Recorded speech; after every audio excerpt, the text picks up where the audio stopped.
Hi everyone, it's Simon Keeling here at weatherweb.net and it's Sunday the 8th of March. Thanks again for watching.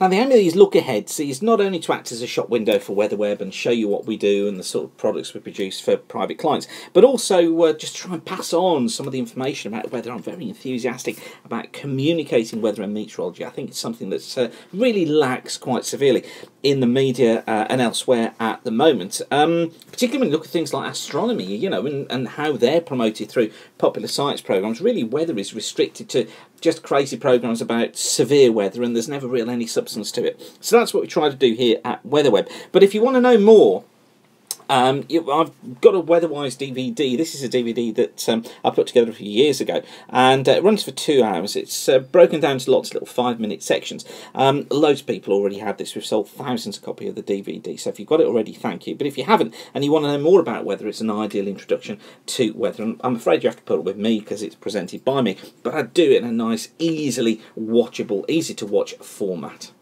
Or perhaps you want to know more about the clouds and the weather they bring and be able to identify them, then you can use the Pocket Weather Forecaster. This is my book that runs to 84 pages. It's in full colour, and both of those are available via the website now for immediate dispatch.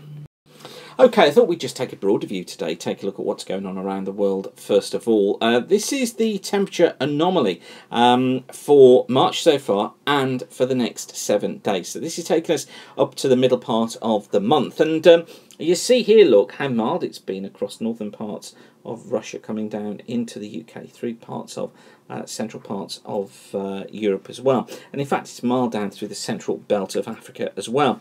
Look at this cold air, though, still hanging around across the northeastern parts of the states, but warmer out towards the western states.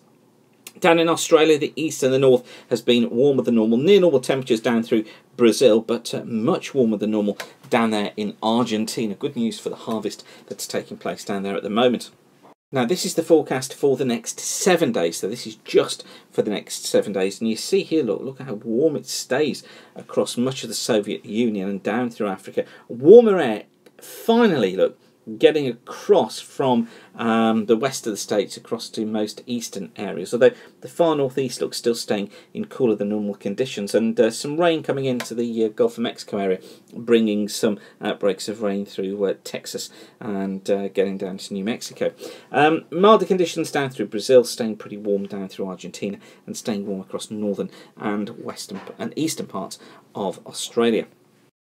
Now, rainfall looks like this. This is the rainfall anomalies. So where we see the yellow colour showing us where it's been drier than normal, where we see the green colour shows us where it's been wetter than normal. And this covers the last 30 days. So again, look, you see how wet it's been across those eastern parts of the states. Of course, much of that triggered by snow. Also pretty wet across parts of Brazil and the north of Argentina, mostly in the form of heavy showers. Across Australia, drier across eastern and northern parts of Australia, and near normal across much of East Asia.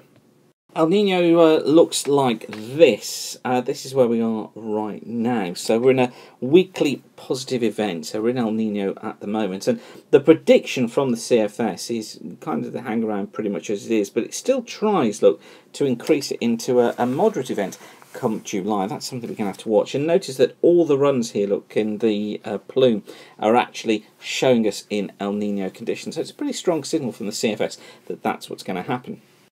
Although so far the El Nino forecasts have been atrocious for the last 18 months or so.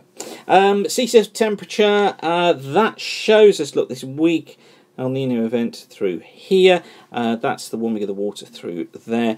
Look, still got this cold area of water to the west of the UK and this warm area across much of the western side of the Atlantic. That's having a critical impact on the weather patterns across the UK and across Europe. And so long as that persists, then those weather patterns stay pretty similar.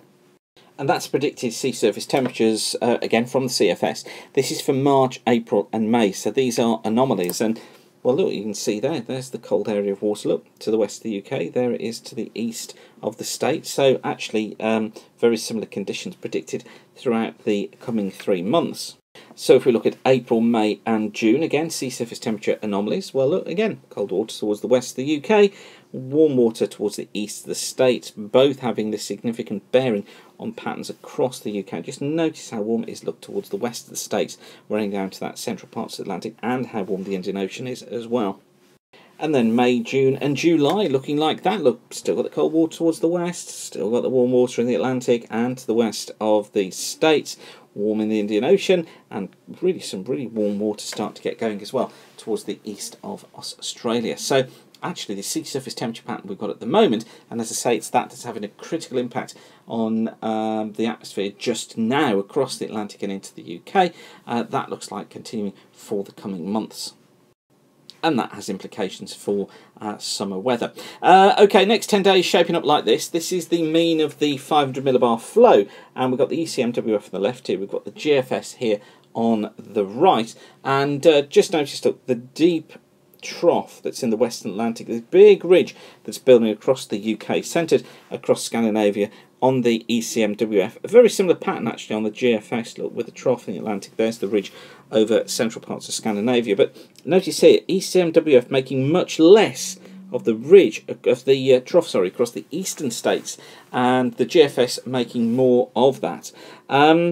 I tend to think that with this ridge starting to, or trying to build into the western parts of the states, that will have an effect because it will deepen this trough over towards the eastern states, and probably that means that the GFS is nearer to it. And when that happens, so when we get that trough build taking place, and if we just zoom in and turn around on the states, there we are, look, so this is the GFS. So what tends to happen is that then will strengthen the ridge trying to build in the Atlantic. Here it will turn the heights up, but look, still got this cold feed coming into the trough. It kind of buckles everything off, and what that then does is it deepens this trough further, and you might find that the axis of that trough is further east. That then drags things more into an east or southeasterly through the UK, builds the heights out towards Scandinavia, and may still bring some rain across the southwest of the UK, but I think what it tends to do is to strengthen the idea of dry weather, particularly across the northern half of the UK, but rain sometimes trying to get into the far south.